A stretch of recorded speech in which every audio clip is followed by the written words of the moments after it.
इलेक्शना कोनो कम्प्रमाइज गैया बिथांमोना लावख्रिगुरिनि 22 घरा BPF सापर्टार पियरलि BPF सापर्टार जोङो बिराद मोजाङै सावरायदों।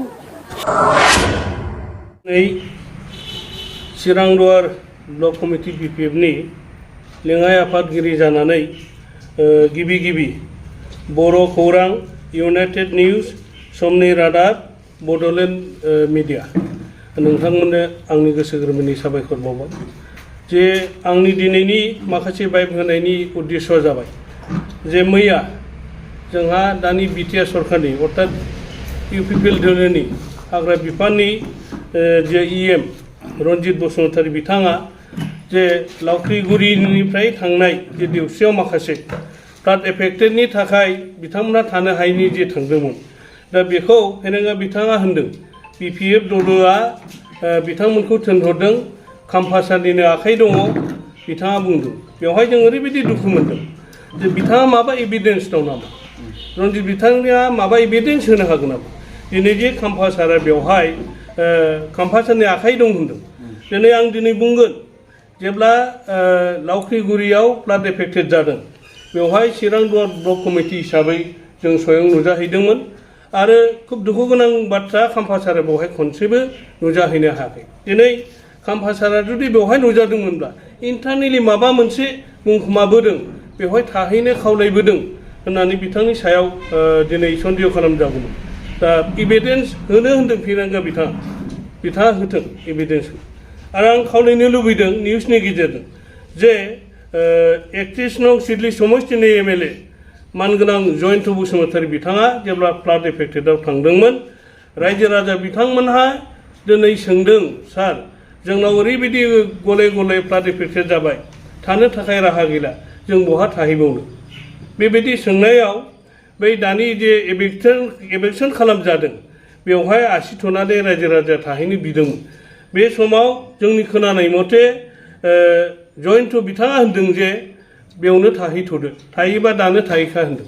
होमबा दिनै बिथाङा गावसिनि MLA बिथांजों कनसाल्टेन्ट दंना गैया जे MLA बिथांजों रायज्लायदोंना रायज्लायाखै दिनै दाया मानो मालायनि सायाव होनो हादों आरो दिनै फेरेंगा बिथाङा बुंगोन नामा दिनै गहपुर सनितपुरनिफ्राय गोबां बर' रायजो राजाफ्रा दिनै ओरैहाय सोनाबहा थानाय लिंसुं हाग्राफ्राव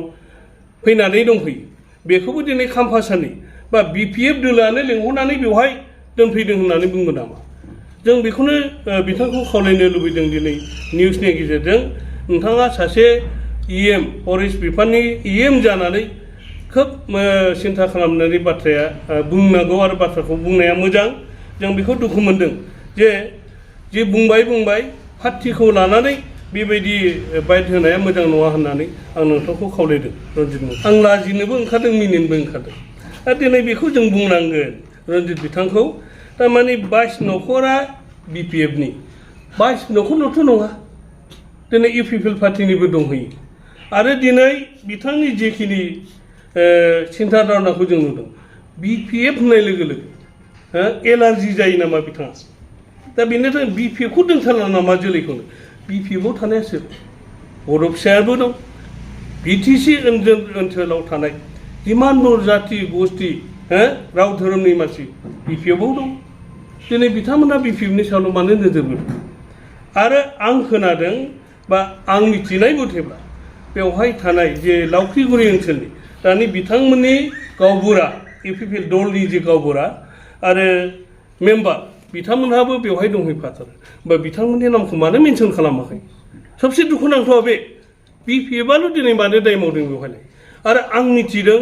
बे जाथाय जानाय जे एभेक्सन खालामदों बेवहाय फिसा हाग्राखौ एवदों खुनु फांसेबो गिदिर दंफां दानफायाखै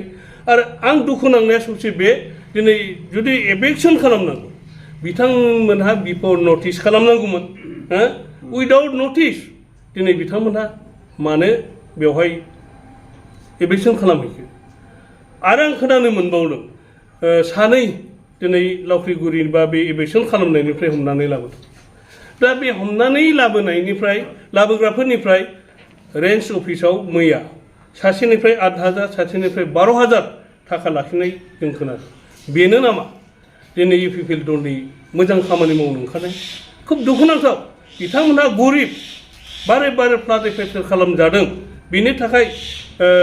राहा गोमाजानायनि थाखाय बेवहाय स्थायी थानो बिथांमोनहा थाङाखैमोन हो दिनै दसे बोरै बे एफेक्टनिफ्राय एसे रेहाय मोननो हो हरसेबाबो मोजाङै बोरै उन्दुनो मोनगोन बोथिसे ओंखामखौ बोरै मोजाङै संजानो मोनगोन बे असिला लानानै बिथांमोनहा थांदों बिथांमोनहाथ' बेवहाय स्थायी थागोन होननानै गिदिर गिदिर दंफांखौ दानफायाखै हो जों जे नुदों बिथांमोना जे एक्सन खालामदों बे समनि जे निउसाव